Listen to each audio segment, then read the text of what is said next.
Logik ke tak? Munasabah ke tak? Orang Jerman nak tahu sejarah dia melalui perspektif mereka. Logik ke tak? Tak logik. Jadi sejarah macam ni, apa sifat dia? Dia adalah hegemoni. Dia adalah penguasaan. Minda dan fizikal sekaligus dia datang. Dia bukan sejarah, saya kata. Dia adalah kekuasaan. Dia adalah penindasan terhadap peribumi yang sejarahnya kedai. Tak boleh bergerak kerana dia dikuasai. Itu saja. So kita dah bebas merdeka, dah kuat balik, bina balik. Masalahnya bukan itu masalahnya.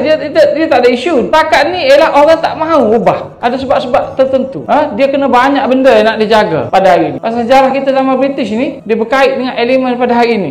Kita nak cerita komen yang berjuang mereka ni orang Melayu. Orang lain tak berjuang. Orang lain pun sebab. Nak sebut siapa sebab pun kita tak. Tapi ini faktanya. Boleh tak kita bagi contoh? Kelompok mana berjuang lawan British? Kelompok mana yang bersebahat dengan British? Dia datang, dia jadi macam tak sedap dia dengar. Tapi hakikatnya sejarah perjuangan kemerdekaan milik orang Melayu. Orang lain tak berjuang. Kalau tanya saya sebagai ahli sejarah, saya faham. Ada mereka bersama dengan British. Mereka dapat manfaat dengan British. Tapi nak tulis semula yang ni boleh ke tak? Tukar. Tapi dalam konteks kita nak cerita sejarah sebagai benda akademik, boleh tak kita buat semula? Boleh. Boleh dalam buku apa semua? Boleh. Kerana sejarah tu bebas. Dari segi ilmu sejarah. Sebab tu pentingnya saya datang ni menjemput saya sebagai ahli sejarah. Yang tak boleh memihak. Kalau saya ahli sejarah memihak, habislah saya. Jadi itulah bagi saya, peringkat awal ni jangan fikir jauh sangat. Jangan fikir nak buat itu, nak buat ini.